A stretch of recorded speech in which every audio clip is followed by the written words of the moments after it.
When Denzel Washington entered the federal courthouse that morning, Judge Patricia Williams was confident she could quickly manage the actor's testimony and keep the hearing focused on serious legal matters. The experienced jurist had no idea she was facing someone who had quietly become one of the nation's foremost experts on constitutional criminal procedure. What began as routine celebrity testimony would end with a federal judge learning police accountability law from Malcolm X himself. Before we dive into this extraordinary legal confrontation that changed American criminal justice forever, make sure to subscribe to our channel and hit the notification bell so you never miss these incredible stories of hidden genius and unexpected triumph. The Prettyman Federal Courthouse in Washington, D.C. buzzed with unusual energy as media crews set up cameras, and legal advocates filled every available seat. The case of Johnson versus Metropolitan Police Department had attracted national attention not just for its potential to reshape police accountability standards, but because Hollywood legend Denzel Washington had requested permission to testify as an expert witness on behalf of the plaintiff, Judge Patricia Williams, appointed to the federal bench 8 years earlier after a distinguished career as a prosecutor, had built her reputation on maintaining strict courtroom decorum and cutting through legal theatrics with surgical precision. At 58, she commanded respect from attorneys across the political spectrum for her thorough preparation and no-nonsense approach to complex constitutional questions. The case centered on Marcus Johnson, a 34-year-old teacher who had been severely injured during a traffic stop that involved excessive force. Body camera footage showed clear violations of established police protocols, but the officers involved claimed qualified immunity under existing legal precedents. The case had wound its way through the appeals process, eventually landing in Judge Williams's courtroom as a test case for police accountability reforms. What made this hearing unusual was Washington's request to testify not as a celebrity advocate, but as an expert witness on police training procedures and constitutional limitations on law enforcement authority. Most court observers assumed this was a publicity stunt designed to draw media attention to an important case. Washington arrived that morning looking characteristically dignified in a navy blue suit, carrying a worn leather briefcase that legal veterans in the gallery recognized as the type used by serious scholars rather than celebrity advocates. At 69, the two-time Oscar winner maintained the commanding presence that had defined his career, but those who looked closely might have noticed the extensive legal notes and case citations organized with meticulous precision. "This court will come to order," Judge Williams announced with her customary authority. "We are here for expert witness testimony in the case of Johnson versus Metropolitan Police Department. Mr. Washington, you may proceed with your qualification testimony." The qualification phase was designed to establish whether Washington possessed sufficient expertise to offer expert testimony on criminal justice matters. Most observers expected a brief discussion of his film roles and advocacy work before the real legal experts took over. Washington approached the witness stand with quiet confidence. "Your Honor, I appear today to offer expert testimony on constitutional limitations governing police use of force and the intersection of qualified immunity doctrine with Fourth Amendment protections." His opening was professional but unremarkable. Judge Williams, who had reviewed Washington's preliminary testimony outline with considerable skepticism, saw an opportunity to establish appropriate boundaries between celebrity advocacy and serious legal expertise. "Mr. Washington," Judge Williams began, her tone politely but firmly dismissive, "while this court appreciates your long-standing advocacy for criminal justice reform, expert witness testimony requires specialized knowledge beyond what most citizens, even well-informed celebrities, typically possess. What specific qualifications do you have to testify on complex constitutional law matters?" The question was designed to expose the limitations of Washington's expertise and transition quickly to more qualified witnesses. Judge Williams clearly expected Washington to acknowledge his limitations and defer to legal professionals. Washington paused, meeting the judge's gaze directly. Those who knew him recognized the calm focus that preceded his most powerful performances. "Your Honor, I understand your concern about proper qualifications. That's precisely why I've spent the last 10 years studying constitutional criminal procedure at Howard University School of Law. where I recently completed my Doctor of Juridical Science degree with a dissertation on qualified immunity reform. The courtroom fell silent. Judge Williams's eyebrows rose as she processed this unexpected revelation. Several attorneys in the gallery leaned forward with sudden interest. Furthermore, Washington continued, reaching into his briefcase. My research has been published in the Howard Law Journal, the Georgetown Journal of Legal Ethics, and the Harvard Civil Rights Civil Liberties Law Review. I've also served as a research fellow with the American Civil Liberties Union's Criminal Law Reform Project. Washington placed several bound documents on the witness stand. My testimony today is based not on celebrity opinion or film research, but on original constitutional scholarship and empirical analysis of police use of force incidents across 17 major metropolitan areas. The transformation in the courtroom was immediate. What had begun as expected celebrity testimony had suddenly become serious academic discourse. Judge Williams, clearly reassessing her approach, decided to test Washington's claimed expertise. Mr. Washington, if you're claiming academic expertise in constitutional criminal procedure, then you'll understand that qualified immunity doctrine, as established in Harlow v. Fitzgerald, creates a complex balance between individual rights and law enforcement effectiveness. How does your research address this doctrinal tension? It was a sophisticated question designed to probe whether Washington truly understood the nuanced constitutional issues at stake. Harlow represented one of the foundational cases in qualified immunity jurisprudence, and its implications were debated by constitutional scholars across the country. Your Honor, I believe Harlow represents a fundamental misapplication of constitutional text and original understanding, Washington replied without hesitation. The decision created a qualified immunity standard that has no basis in the text of Section 1983 or the 14th Amendment, effectively immunizing government officials from accountability for constitutional violations. Washington opened his research materials. More importantly, my empirical analysis of 2,847 excessive force cases over a 5-year period demonstrates that Harlow's supposedly objective standard has become a virtually insurmountable barrier to constitutional accountability, with officers receiving immunity in 89% of cases, regardless of the severity of constitutional violations. The legal precision of Washington's response caught Judge Williams completely off guard. This wasn't celebrity advocacy. This was sophisticated constitutional analysis backed by original empirical research. Plaintiff's attorney, Sarah Chun, who had initially been skeptical of Washington's involvement, felt a surge of hope as she realized the unexpected depth of his expertise.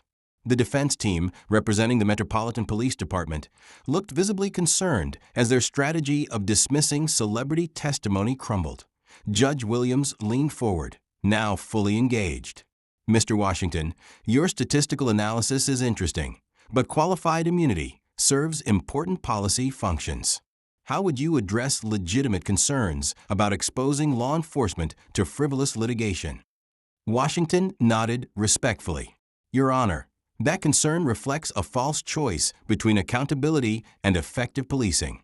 My research examined jurisdictions that have eliminated or substantially modified qualified immunity, including Colorado, New Mexico, and several major cities.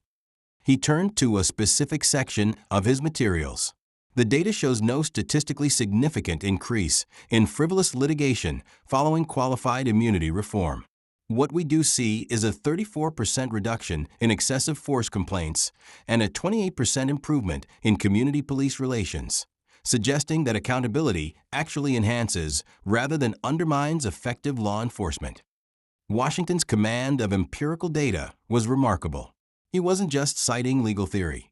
He was presenting comprehensive social science research that addressed the practical implications of constitutional doctrine. Defense attorney Michael Rodriguez, realizing that his preparation had not anticipated facing a genuine expert, attempted to challenge Washington's methodology.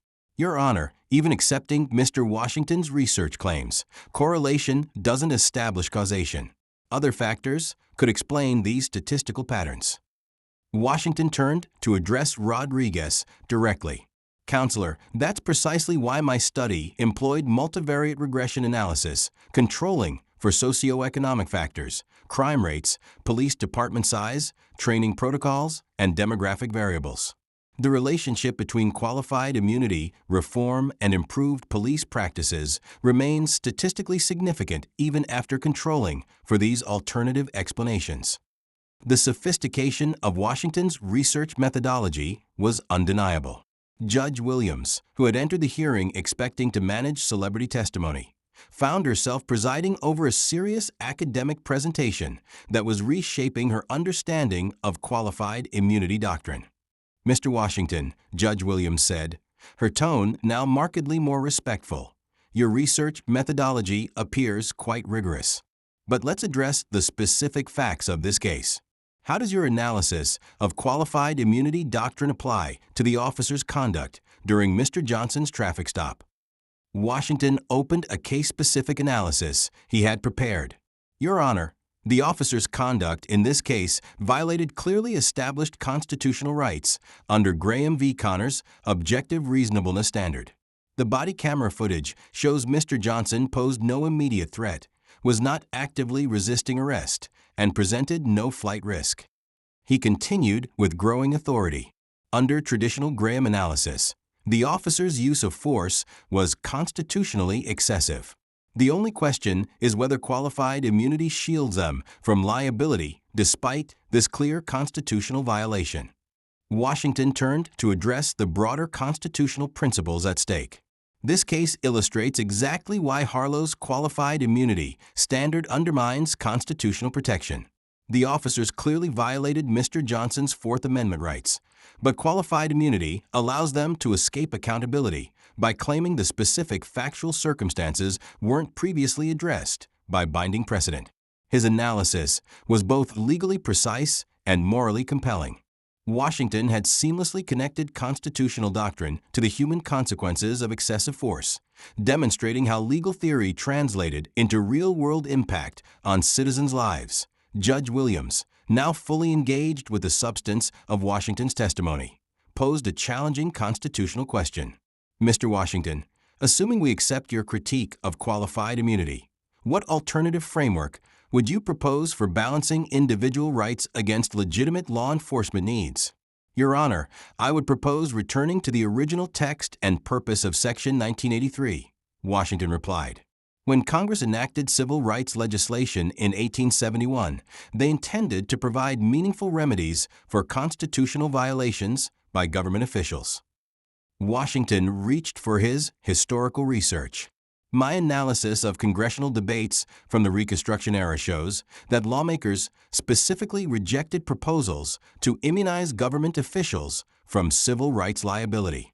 They understood that constitutional rights mean nothing without enforceable remedies." He continued with quiet passion. "I would propose a framework based on actual constitutional text, rather than judicially created immunity doctrines. Officers who violate clearly established constitutional rights should face civil liability, while good faith compliance with constitutional requirements provides adequate protection against frivolous claims."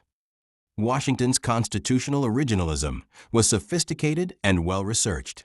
He had traced qualified immunity doctrine back to its historical roots and demonstrated how modern applications departed from congressional intent and constitutional text. The courtroom atmosphere had completely transformed. Legal reporters were taking detailed notes, recognizing they were witnessing something unprecedented. The man known for portraying Malcolm X and other civil rights heroes was delivering constitutional scholarship that could reshape American criminal justice. Judge Williams made an unusual decision. "Mr. Washington, the court will extend your testimony time. Your constitutional analysis raises important questions that deserve full exploration." The extension was rare for any witness and virtually unprecedented for celebrity testimony. It signaled Judge Williams's complete reversal from her initial skepticism to genuine respect for Washington's expertise. Washington used the additional time to present his most powerful research findings. "Your Honor, my study identified a disturbing pattern in qualified immunity decisions that goes beyond individual cases to systemic constitutional problems. He presented a comprehensive chart showing qualified immunity outcomes across different demographic groups. Officers receive immunity in 94% of cases involving minority victims, compared to 78% involving white victims, even when controlling for severity of force and clarity of constitutional violations. The statistical disparity was stark and undeniable. Washington had documented how qualified immunity doctrine produced racially disparate outcomes that undermined equal protection principles. Furthermore, Washington continued, "My research shows that departments with high qualified immunity rates also show significantly higher rates of excessive force complaints, suggesting that immunity doesn't just shield individual officers, but creates systemic incentives for constitutional violations." Washington's empirical research painted a comprehensive picture of how legal doctrine translated into social reality. His work demonstrated that qualified immunity wasn't just a technical legal issue, but a fundamental question of constitutional equality and police accountability. Defense attorney Rodriguez made a final attempt to discredit Washington's testimony. "Your Honor, regardless of Mr. Washington's academic credentials, he lacks practical law enforcement experience. How can academic research substitute for real-world policing knowledge?" Washington's response revealed the personal dimension of his legal scholarship. "Counselor, you're right that I haven't been a police officer, but I have been a black man in America for 69 years, and I've experienced firsthand how constitutional violations affect real people's lives." His voice carried the moral authority that had made him one of America's most respected actors. More importantly, my research included extensive interviews with police officers, community members, and civil rights attorneys. Constitutional scholarship requires understanding all perspectives, not just academic theory. Washington continued with quiet intensity. "The officers who participated in my study consistently reported that qualified immunity actually makes their jobs harder by undermining community trust. They want clear constitutional guidelines, not legal doctrines that shield misconduct while tarring good officers with the same brush." The personal and professional dimensions of Washington's testimony were seamlessly integrated. He had combined rigorous scholarship with moral conviction and practical wisdom gained from decades of studying and portraying America's struggle for justice. A.S. Washington concluded his testimony. Judge Williams addressed him with unmistakable respect. "Mr. Washington, your scholarship and analysis have been exceptional. The court has rarely heard expert testimony that combines such rigorous empirical research with clear constitutional analysis." Washington nodded humbly. "Thank you, Your Honor. Constitutional rights belong to all Americans, and my research simply documents what happens when legal doctrines undermine those fundamental protections." The immediate impact of Washington's testimony was extraordinary. Within hours, legal scholars were analyzing his research methodology and constitutional arguments. Civil rights organizations hailed his empirical documentation of qualified immunity's disparate impact, while police reform advocates praised his practical proposals for constitutional accountability. 3 weeks after the hearing, Judge Williams issued a landmark decision in Johnson v. Metropolitan Police Department that cited Washington's research extensively. The ruling found that the officers' conduct violated clearly established constitutional rights, and that qualified immunity could not shield them from civil liability given the severity and clarity of the constitutional violations. More significantly, Judge Williams's opinion adopted Washington's framework for analyzing qualified immunity claims, requiring courts to consider empirical evidence of constitutional violations rather than relying solely on precedential technicalities. The decision was immediately appealed, but several other federal judges began citing Washington's research in similar cases. 6 months later, Washington's constitutional scholarship had influenced qualified immunity decisions in 12 federal circuits. His research became required reading in law school constitutional law courses and police academy training programs. Legal scholars who had initially been skeptical of celebrity involvement in constitutional law acknowledged the rigor and importance of his work. The transformation was remarkable. Denzel Washington had evolved from acclaimed actor to influential constitutional scholar, proving that expertise could develop outside traditional academic institutions when driven by genuine commitment to justice and rigorous scholarship. Perhaps most importantly, Washington's work began producing real-world changes in police practices. Departments in cities where qualified immunity had been reformed or eliminated reported improved training protocols, better community relations, and reduced excessive force incidents. His scholarship had translated into tangible improvements in constitutional protection for all Americans. The IN interviews following his legal success, Washington remained characteristically humble about his transformation from actor to constitutional scholar. "The law belongs to all of us," he said. "When fundamental rights are at stake, every citizen has a responsibility to understand the constitutional principles that protect our democracy." The confrontation between Judge Williams and Denzel Washington became a powerful example of how preparation, scholarship, and moral conviction could combine to advance constitutional justice. What began as routine celebrity testimony had become a landmark moment in American civil rights law. For Washington personally, the legal victory represented the culmination of a decade-long journey from artistic portrayal of justice to scholarly advocacy for constitutional reform. He had proven that America's promise of equal justice could be advanced through rigorous research, careful scholarship, and unwavering commitment to constitutional principles. The man who had once portrayed Malcolm X declaring, "By any means necessary," had found his own means. Constitutional scholarship that combined academic rigor with moral authority to advance the cause of justice for all Americans. It was, as many observers noted, the most perfectly Denzel Washington story imaginable. A hero's journey that transformed personal conviction into constitutional victory through preparation, perseverance, and an unshakable commitment to doing what was right.